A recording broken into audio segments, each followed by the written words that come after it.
Right now, across the waters of the world, massive cargo ships are floating from Hong Kong to Houston, from Marseille to Newark, from San Diego to Seoul. The ships are carrying fertilizers, laptops, action figures, lipstick, permanent markers, lawnmowers, football cleats, bananas, coal, bass guitars, sweatpants, power tools, fishing poles, automobiles, Halloween costumes, toothbrushes, and, according to some estimates, 90% of everything. And if 90% of all goods spent some period of time in the big steel boxes which ride the big steel ships, then 90% of all goods were handled by mariners. So there were a Greek philosopher about the time of sort of Plato had this wonderful comment, which there were three classes of human beings: the living, the dead, and those who were at sea. And the way of thinking of that is, if you were the family of a seafarer and your seafarer sailed out of the port, you didn't know if that seafarer was alive or dead until they sailed home again. That's Mark Nesselhut. Mark is the president of Seamen's Church Institute. One of SCI's main goals is to make sure mariners don't feel like they're this invisible third class of human being. SCI is a mariner advocacy and chaplaincy organization. It was founded in 1834 to serve the mariners of New York Harbor.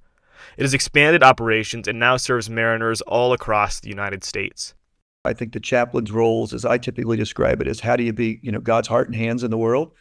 Or if you use, a saying probably was never said by St. Francis, but is often attributed to him: preach the gospel at all times, use words when necessary. I think it really is that ministry of presence, being there for them and helping them in any way you can. For SCI, being God's heart and hands takes three forms. Collectively, this is known as the three-legged stool. The first leg is advocacy. So if you go back to our founding and our history, we've been involved in sort of working with U.S. Congress and the United States Coast Guard to try and improve, seafarers' lives. And that goes back to the turn of the last century when, the 13th Amendment, abolishing slavery didn't apply to seafarers. So if you were a seafarer on board a ship and you didn't want to be on the ship any longer and you tried to leave, you could be imprisoned, right? You were basically a slave on the ship, even though technically you weren't, And so with the White Act, that changed that. So a seafarer, who sails out of New York, doesn't like the captain, doesn't like the crew, doesn't like the ship, arrives in San Francisco, they could walk away. They could just, walk away from their contract, which freed up a lot of things around competition, right? They could jump on another ship that was paying more money or better wages or had better crew conditions. So if you look back to that sort of the work we've done, officially, we created something called the Center for Seafarer Rights in 1982.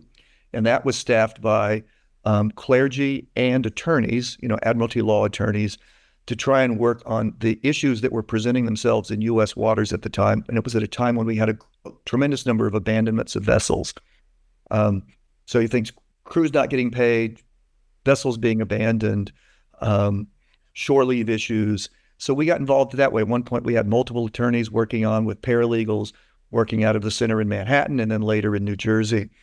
In 2000, we expanded that to mariner advocacy because we found we were now working not only with the international seafaring population to do blue water shipping, but also the inland marine side, the brown water, which are all U.S. citizens. And what we were seeing is, and we discovered this through our own research and through, working with our donors and clients, is that there was a tremendous surge in completed suicides aboard vessels and suicidal ideation. So we got involved in providing mental health care to seafarers and doing training around either assist or safe talk. And it was to help shoreside personnel, HR ops, port captains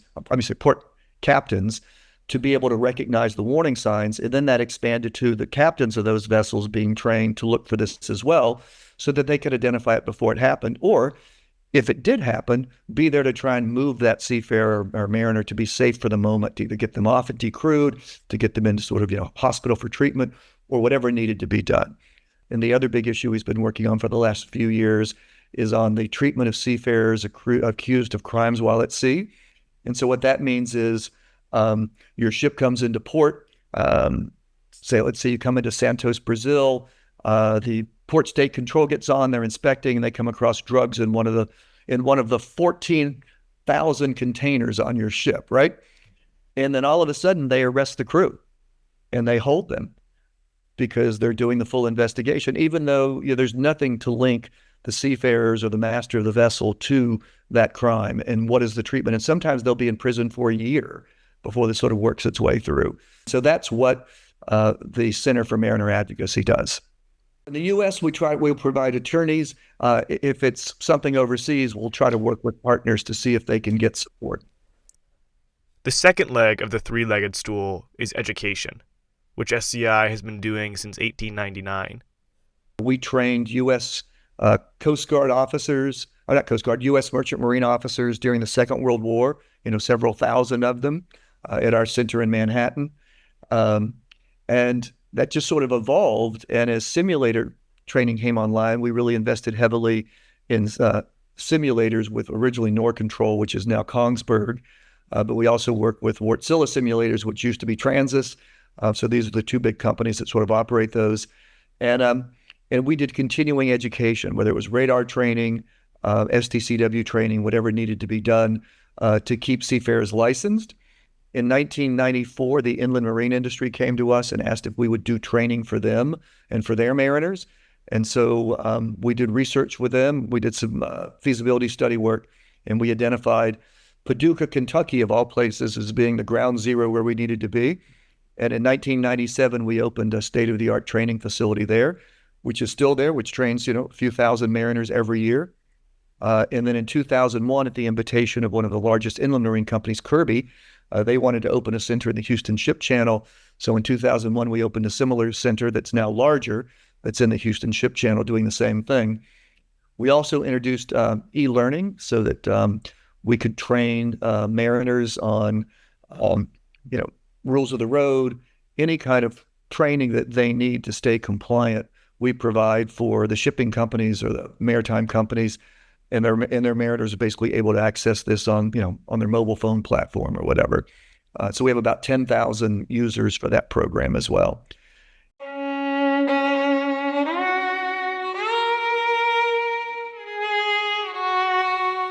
The third and final leg is spiritual and emotional care, which is facilitated in large part by SCI's chaplains. The chaplaincy service is connected to SCI's roots even more than the advocacy work or the education. This is Stephen Dreisbach Williams. He's an archivist for the Seamen's Church Institute and a public historian of New York Harbor. There was a period of 9 years at the beginning where we weren't even focused on people who work on boats. We really began as a missionary society and supporting missions to what was then the frontier. And by the frontier, we mean, because this is the 1830s, I mean the Midwest, what we now call the Midwest, and Appalachia. And so we tried that for about 9 years. And this is very much in the context of what's known as the Great Awakening, this great, after we have the Enlightenment and this age of reason, we then, the zeitgeist moves to a spirit of focusing on the spirit. And I really see this as the Seamen's Church Institute, I really see as being focused on humanitarian and humanitarian work within the context of whatever's happening in the economy. And those first 9 years, we were really interested in what was happening on the frontier, because the country was so much about expansion. So much of the Great Awakening was about things like the Erie Canal, making it possible for people to move west. And a lot of the economic growth was happening in the Midwest and around the Great Lakes. And we were interested in what was happening there and improving the quality of life for people. And I really think this is humanitarian because, while it's easy to look at it in religious terms, if we're operating in an environment and with a sort of binary of being saved versus being damned, then to foster salvation, from that perspective is a humanitarian act. And as attitudes about religion and attitudes about society and social work changed and developed over time, we have remained true to the humanitarian core, and while still carrying the religious aspect as well, particularly as our clients have changed. SCI is an organization that is denominationally tied to the Episcopal Church. And while chaplaincy was a little more clear-cut when the majority of mariners ascribed to some form of Christianity, SCI has worked hard to ensure that mariners from other faiths feel cared for.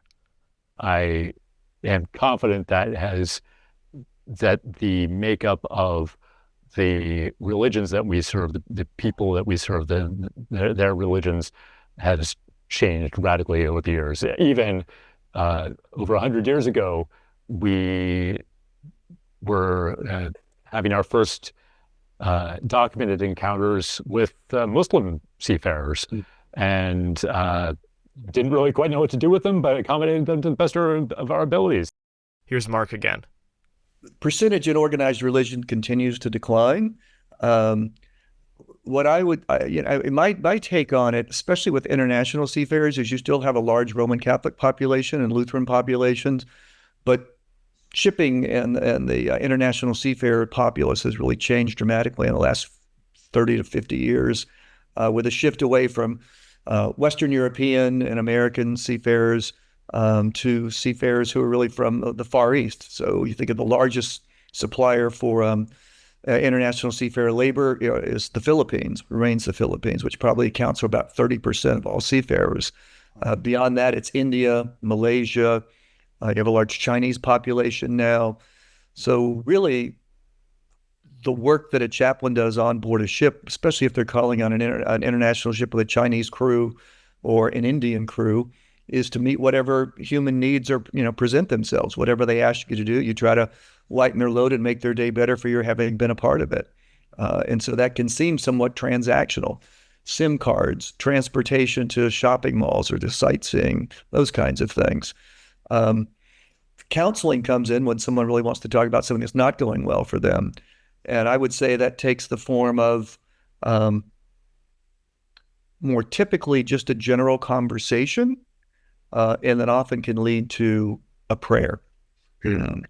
If it's a Filipino crew and there's been some sort of incident at sea, very religious will often ask for a blessing of the ship, or certain spaces on the ship will sometimes request that a priest come on board and celebrate a mass or a Eucharist for them.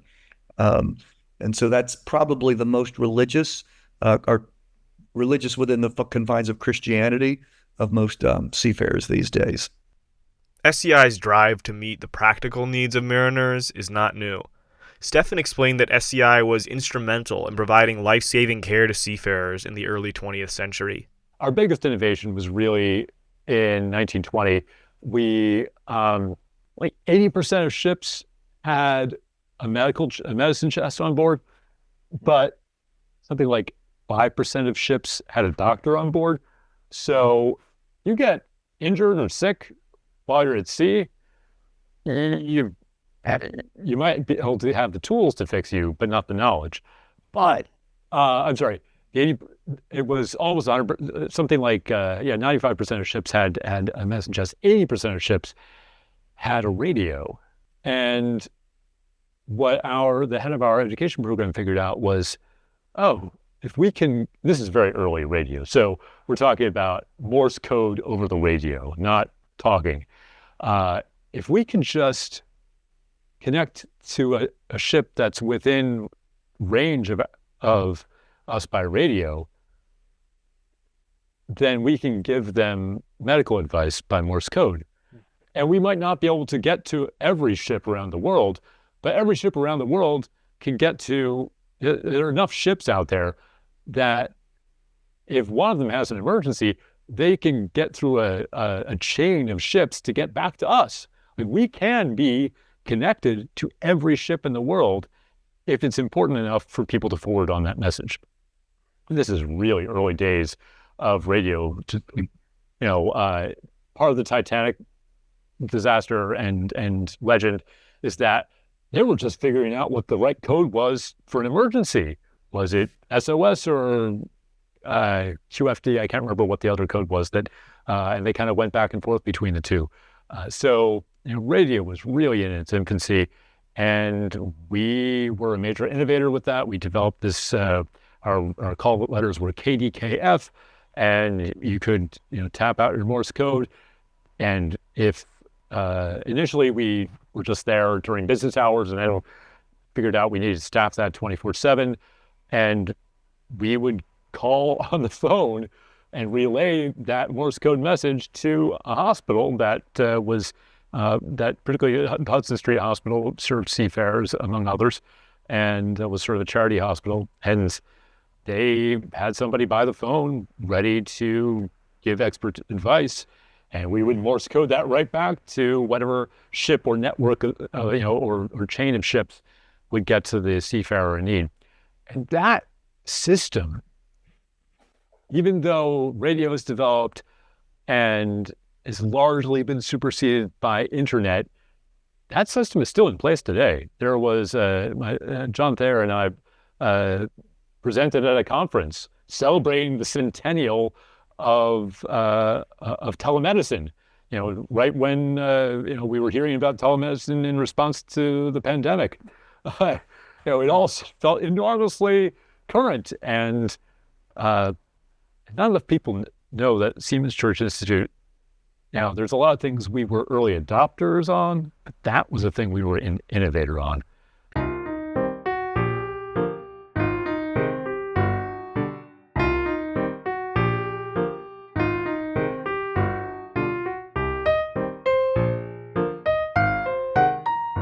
SCI started amid a port culture which was often predatory towards sailors.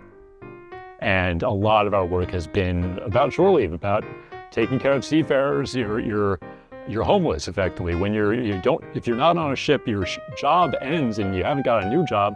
If you're at sea most of the time or on the river most of the time, you don't necessarily have a home. There were boarding houses that sprang up, and everybody and their mother was after the seafarers' wages. Seafarers got paid a lump sum when they got off the ship. There were very unethical hiring practices where seafarers, in order to get a job, would often promise their wages in advance. Often alcohol was involved, and they were subject to signing on to very rotten deals under when they were not really able to make good decisions. So these people who were preying on seafarers were referred to as crimps, and they were a huge part of New York Harbor. All the journalists and all the crimps hung out and got in boats and raced out to meet incoming ships so that they would be the first to get the news and the first to get their tenterhooks into incoming seafarers. Oh, buddy, remember me, my old friend from way back when? Come on back to my bar. And yeah, there's a room upstairs. We'll take care of you, and you will leave with no money. For a time, SCI's efforts to protect seafarers materialized in the form of a boarding house at 25 South Street in Lower Manhattan. When we opened 25 South Street, our biggest concerns were, still at that time, we wanted housing for seafarers that they could count on, that was reliable, that they weren't going to get bed bugs, and they weren't going to get they weren't going to get robbed. They it was a reliable, safe place to go, and they also weren't going to get drunk. That was a big piece of it. The boarding houses, they would get you good and liquored up, and you were subject to robbery. And they would, when you've lost your judgment to alcohol, they'll sign you on for a pittance of wages. But the boarding house was so much more than a temporary place to stay. It was providing for all manner of mariner needs, from safer contracts to a permanent address. We had no alcohol on the campus, in the building, and then we also had hiring services. So we have hiring, we have a place you can get a cheap meal, whether it's in the cafeteria or a lunch counter. If your ship goes down for whatever reason, all of your worldly possessions are with it, then you can get new clothes at our slop chest, which is an old term for slops or sort of trousers the seafarers wore in the 18th century. You could also, if you had your luggage, if your ship didn't go down, you could store your luggage, and you could store your luggage for 6 months, a year longer. You could get your mail. This was huge. Seafarers effectively didn't have an address. If you didn't go on shore much, or you didn't have family ashore, you were effectively unhoused. You were housed at the Seamen's Church Institute, but you didn't have an address. And we gave seafarers an address. It was, for a long time, 25 South Street was the most populous address in the country, if not the world, because so many seafarers made that their official residence, far more than we ever could have housed at any one time. Something like 50,000 seafarers, may have the decimal place not as ambitious as it was. So we have your formal address. We have clothes you can get. We also have a tailor shop. So you may not have lost your clothes, but you want a new suit so you look respectable in the city. Tailor will set you up with that. That was also a point. There were sort of tailor shops were a point of thievery from seafarers. So that was a major concern as a service for us to provide. And I think what else? Ultimately, when Alcoholics Anonymous became a thing, we had chapter. We had a barber. We had a medical clinic. We had laundry. Simple things like having bathrooms, a place that you could use a toilet, and you could also get a shower. Even if you couldn't get a room, you could get access to toilets, and that was huge. Today, SCI no longer owns a boarding house, but it still provides seamen with a place to spend their day when they make port. Seafarers are always welcome at SCI's International Seafarers Center in Port Newark, New Jersey. The center contains bathrooms, showers, a gym, free Wi-Fi, workspaces, computers, a kitchen, games, and a chapel. Matt Morse is the director of the Seafarers Center. What we do at the International Seafarers Center is we provide hands-on care to seafarers and to the Port Newark community. That care is for the body, the mind, and the soul. Matt again emphasized that though the organization is run by Christians, it is meant to be a space for everybody. We, as an organization, ascribe very strongly to an ecumenical viewpoint and also to a non-proselytizing viewpoint. So for anyone who walks through our doors, not to get sidetracked, but I think it's an important point. For anybody who walks through our doors, we provide the same standards of care, regardless of if they have a religious affiliation or if they have no religious affiliation whatsoever. That does not matter and should not matter to us.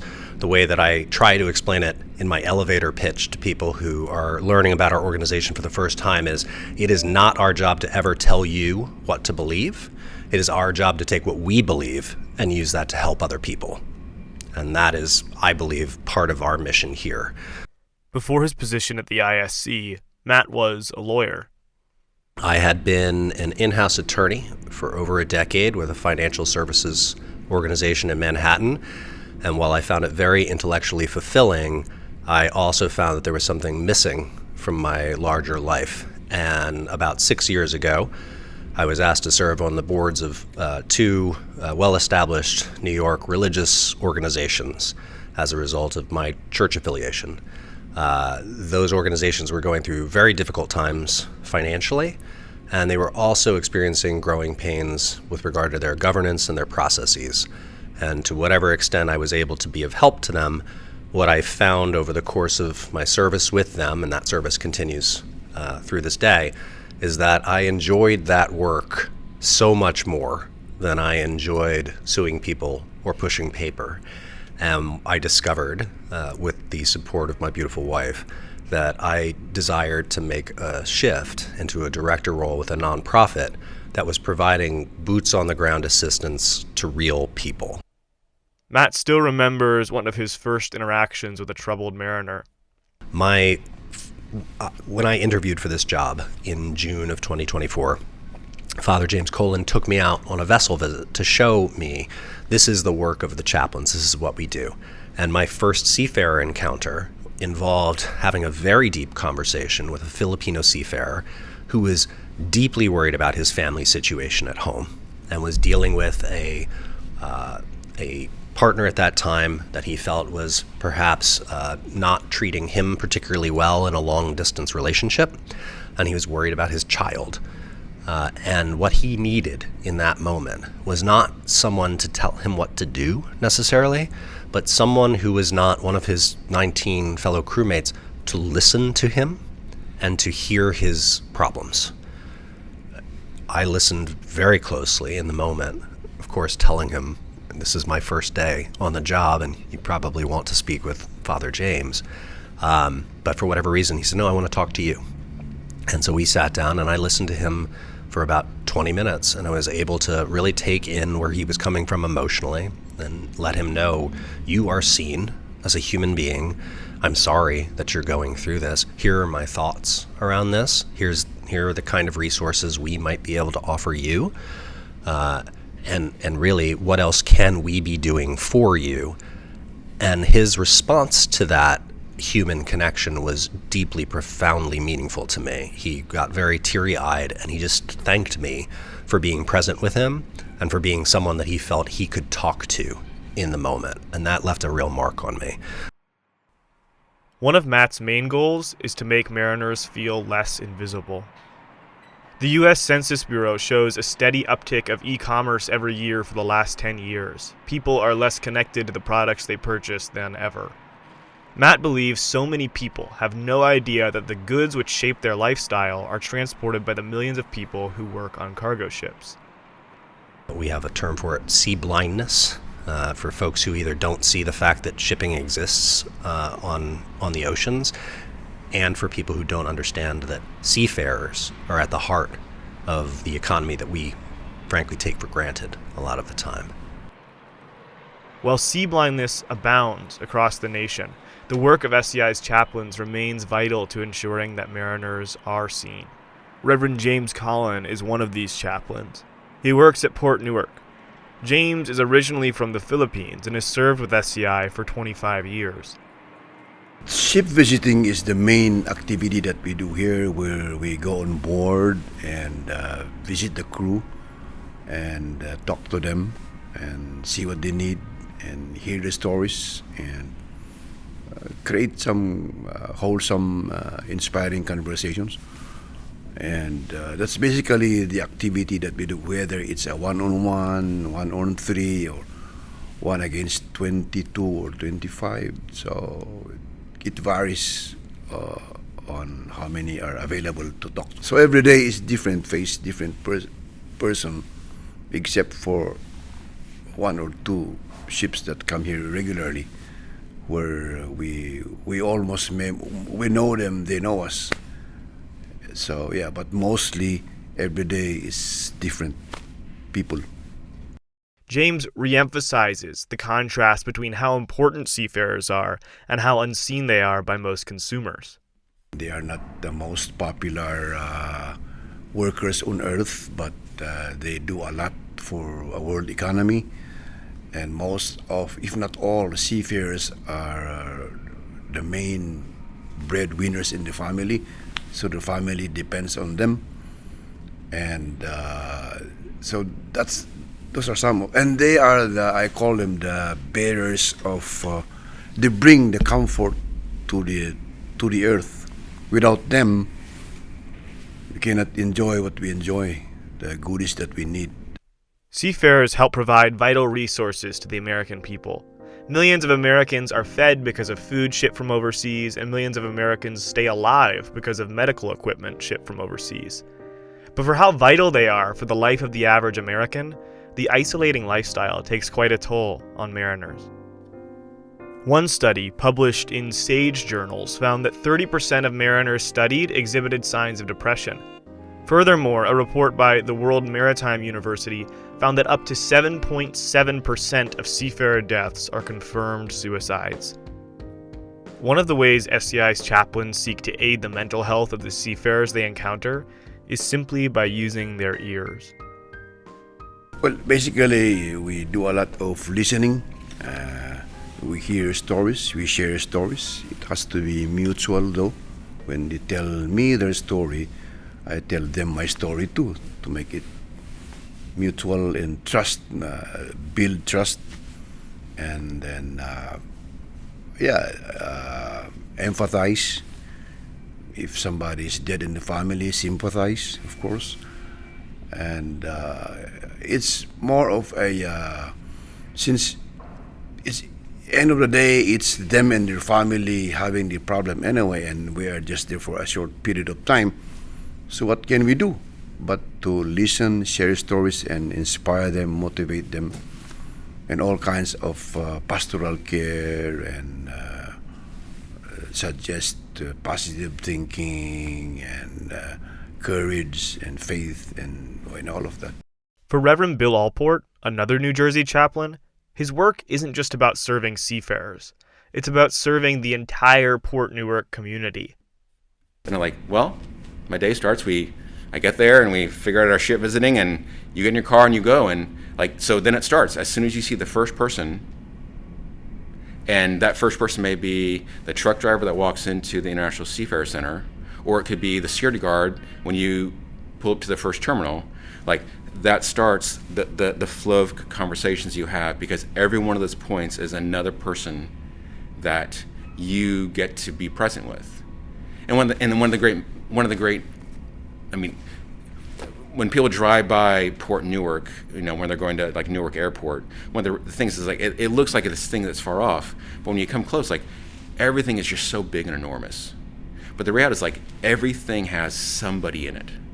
A straddler or a crane, the vessels, they all have people on them, and every one of those people is a point of a heart and a life, a family, a household that needs to be cared for and has the burdens that any of us have in our lives all the time.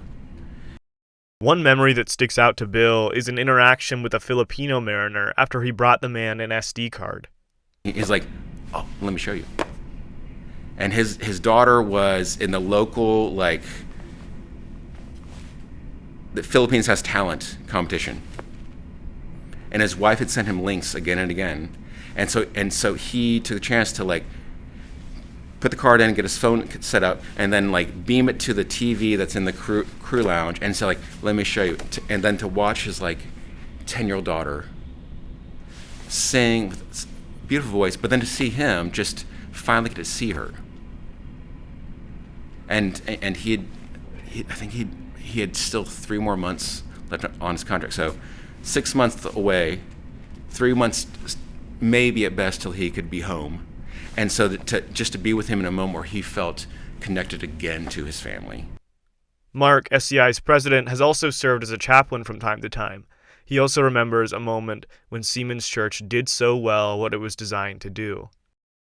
So, for example, when the container ship Dolly, alighted with the Francis Scott Key Bridge in Baltimore Harbor about 1.5 years ago, we were the first chaplains to get on board at the request of the industry with a non-disclosure agreement to basically meet the seafarers' needs and make sure they were being attended to. I was one of the first chaplains to get on board, and what we realized is the crew was Indian and Sri Lankan. And while the official language of international maritime, is English, and all the officers must speak English, a lot of times the ratings don't, or it's very rudimentary. So our second wave of chaplains, we pulled 2 chaplain associates who work with us in New York at times. One was an Indian Orthodox priest. The other was a priest from the Church of South India. They spoke fluent Tamil and Hindi. They were able to come on board and talk to anyone on the ship and make them feel at home. So it's really great to have these sort of extended partnerships. On the inland marine side, we have 3 full-time, hiring a 4th right now. And then we have an additional 25 chaplain associates that we've trained who mostly do crisis response, because on the inland marine side, we're often called in when there's a fatality on board, completed suicide, or some sort of an issue that needs to be addressed. And we work with the companies and the crew at that point around how do we address that? How do we meet the needs? How do we meet the ongoing needs of the surviving family? While SCI was founded in service of the New York Harbor, it has expanded to bring the same care to the mariners of the inland rivers of the U.S. Grace Pardun is the lead chaplain of River Outreach, which is based in Paducah, Kentucky. Grace explained that river or brown water mariners are an entirely different population than seafarers. I oversee the brown water ministry on the river program. So we call it brown water and blue water. Brown water, they're all American, and they're usually some kind of brand of either they're spiritual, not religious, or they're some kind of version of Baptist. The time spent working is also quite different. For blue water mariners, the average contract lasts about 9 months and often lands a seafarer thousands of miles from their home country. For brown water mariners, the contracts usually last about a month at a time. It's very common that they're on the river for 28 days, for a 28-day hitch. And so that means no days off for 28 days, and then they come home for either 14 days or 28 days, and then they go back out. And every day for 28 days, mariners are working almost constantly. But for the most part, a lot of the guys are on the river for 28 days, and then they work what's called a square 6. So they work for 6 hours, they have 6 hours off, then they work 6 hours, and they have 6 hours off. And in all these 6-hour spurts, they're with the same tiny crews. So you're around the same 6 to 10 guys for those, or people for those 28 days. So, it's intense. It can be intense. So they can get sick of each other pretty quickly, especially because they're tired and they're working hard. Grace explained that because of the square 6 arrangement, mariners rarely sleep more than 4 or 5 consecutive hours. So what we're seeing is going into like the 3rd and 4th week of a hitch like that, mariners aren't thriving, because they haven't slept, so they might not have as much situational awareness. Their decision making might be a little bit harder. They're tired. They're tired, and then I think the intensity of having to work 28 days and then suddenly you're not working 28 days, you go home and you deal with the home stuff intensely for 28 days. It's really hard to get into a rhythm. So that's something that I've seen as a challenge. And then, leaving their families behind for that 28 days. Sometimes the families are under a lot of pressure because suddenly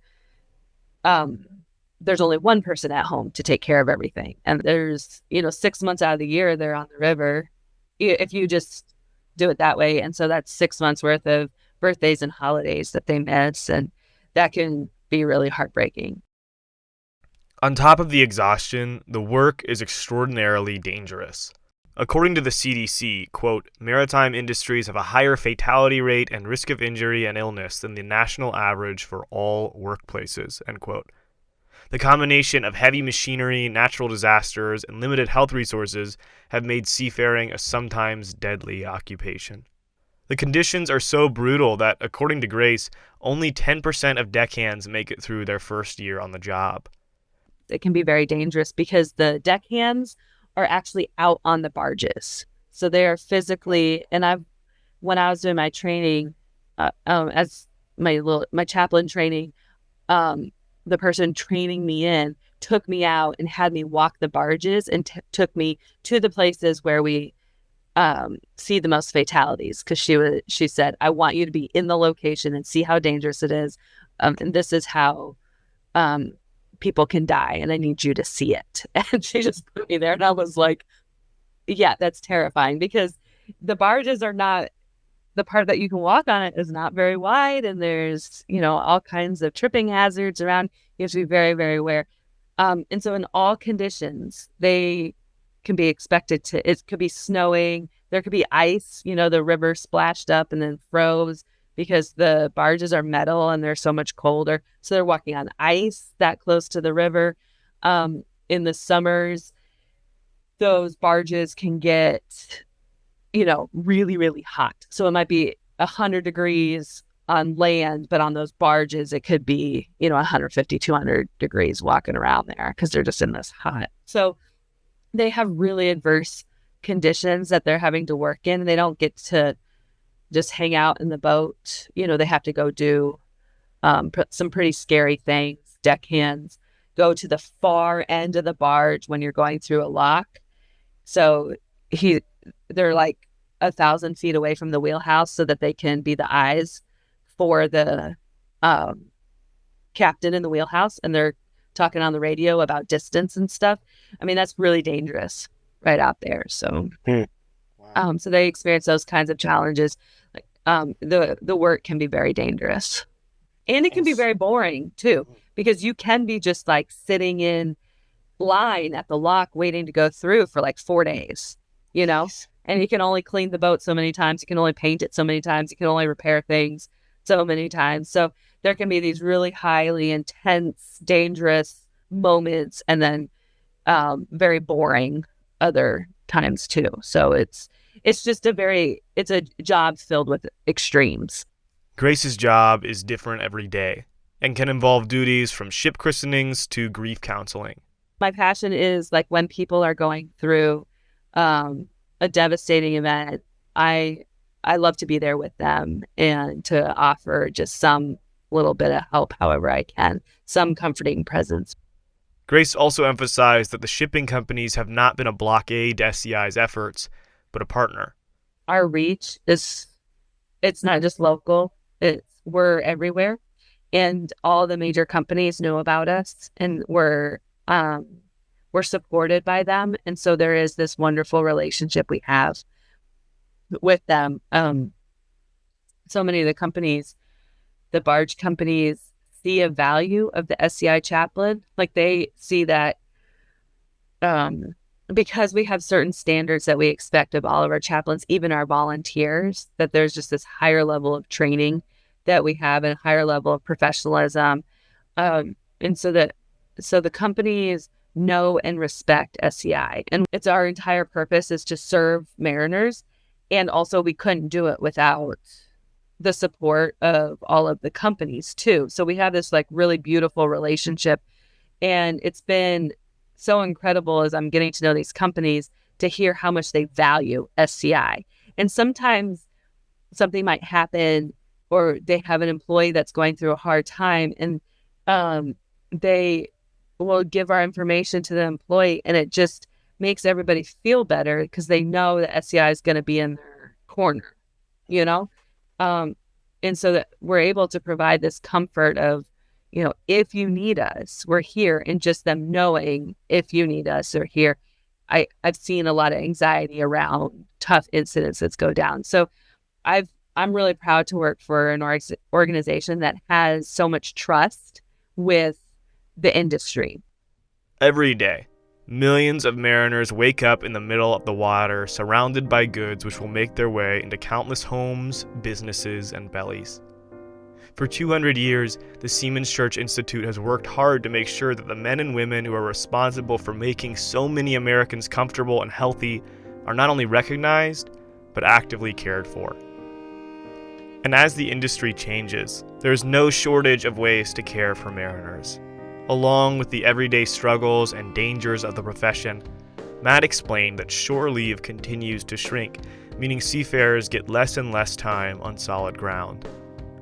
Unfortunately, in 2025, we've seen a reduction in the amount of shore leave that's being granted to seafarers, and we're hearing from various parties within the port that shore leave and visas around shore leave are harder to secure. And so that has resulted in less seafarers being able to get the shore leave that they are entitled to.